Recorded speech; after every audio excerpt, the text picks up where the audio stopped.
नमस्कार, मैं अनुम हुसैन और आप देख रहे हैं 24 डेली वॉच। आज हम बात करेंगे पेटीएम पर कि पेटीएम क्यों इतनी सुर्खियों में है और कौन सी ऐसी बड़ी गलती हो गई जो पेटीएम को इतना बड़ा डाउनफॉल झेलना पड़ रहा है। तो हम बता दें कि 2017 की एक वीडियो में विजय शेखर, जो कि सीईओ और फाउंडर हैं पेटीएम के, उन्होंने कहा था कि जो पेटीएम में नहीं है वो रोएगा। लेकिन ठीक 7 साल बाद हमें सिचुएशन कुछ और नज़र आ रही है। ऐसा लग रहा है जो पेटीएम में है वो रो रहे हैं। 30 जनवरी को हम इनका स्टॉक प्राइस देखें तो 780 रुपये था, मगर आज के टाइम में इनका स्टॉक प्राइस 380 रुपये है। 2010 में पेटीएम का लॉन्च हुआ। स्टार्टिंग में ये सिर्फ मोबाइल रिचार्जिंग प्लेटफॉर्म था, धीरे धीरे करके इन्होंने सारे फीचर्स ऐड किए। 2014 जनवरी को इन्होंने पेटीएम वॉलेट डाला जिसमें हम ऑनलाइन पे कर सकते थे। फिर इन्होंने प्रोग्रेस किया, इन्होंने मेट्रो कार्ड्स रिचार्ज के लिए, गैस बिल के लिए, इलेक्ट्रिसिटी बिल के लिए सारे फीचर्स डाले।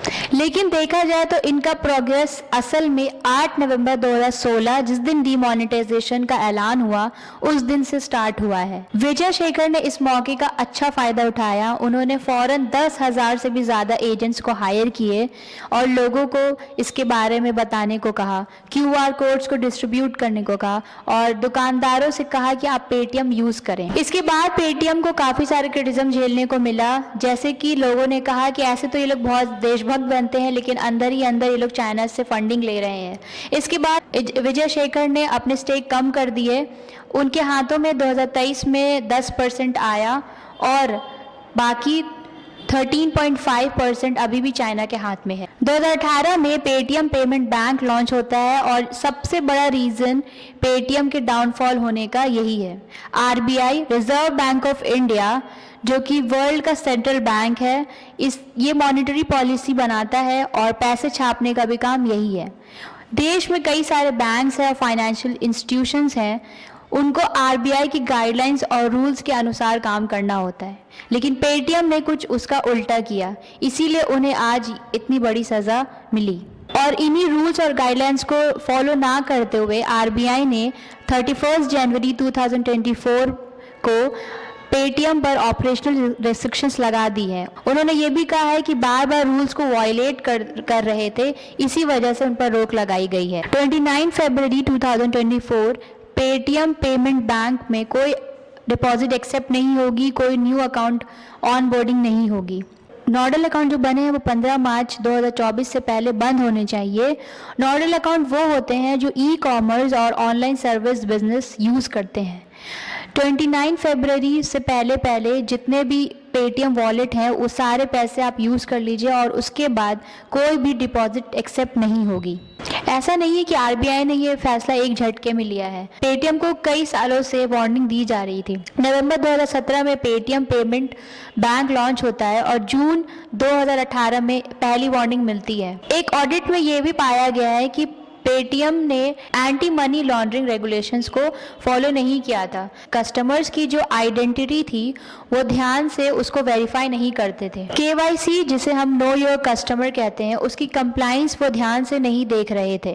इसी वजह से RBI ने कहा जब तुम ये सब ढंग से नहीं कर सकते हो तो इससे अच्छा है कि ये बंद कर देनी चाहिए। इस वार्निंग के बाद पेटीएम ने इस पर कुछ एक्शंस लिया है, क्योंकि RBI ने फिर इन्हें कहा कि आप ऑन बोर्डिंग कर सकते हैं और रेस्ट्रिक्शंस को हटा दिए गए। लेकिन ऐसा कई दफ़ा हुआ है कि पेटीएम ने काफ़ी सारे रूल्स फॉलो नहीं किए हैं, तो इन्हीं सब को लेकर RBI ने उन पर रेस्ट्रिक्शंस लगा दिए थे।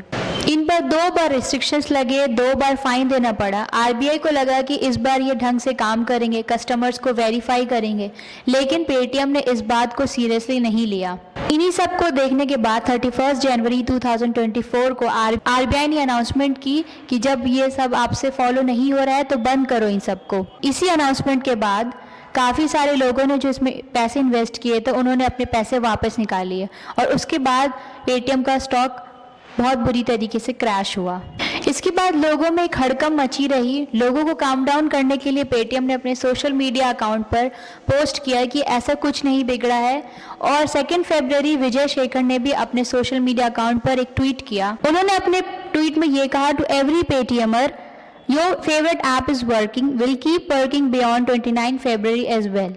India will keep winning global accolades in Paytm innovation and inclusion in financial services, with Paytm Karo as the biggest champion of it.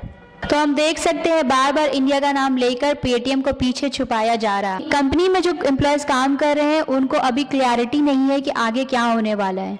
Company अभी एक्सपेक्ट कर रही है कि इस साल 2024 में उन्हें 300 से 500 करोड़ का लॉस हो सकता है, और उन्होंने पब्लिकली ये भी कहा है कि अब वो आरबीआई की गाइडलाइंस के साथ काम करेंगी। इसी अनाउंसमेंट के बाद उनका स्टॉक और नीचे गिर चुका है।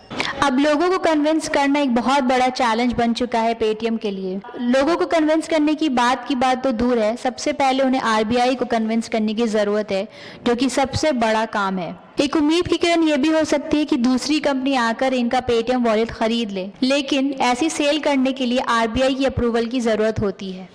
ऐसी तमाम खबरों के लिए हमारे साथ बने रहा, देखते रहे 24 डेली वॉच। धन्यवाद।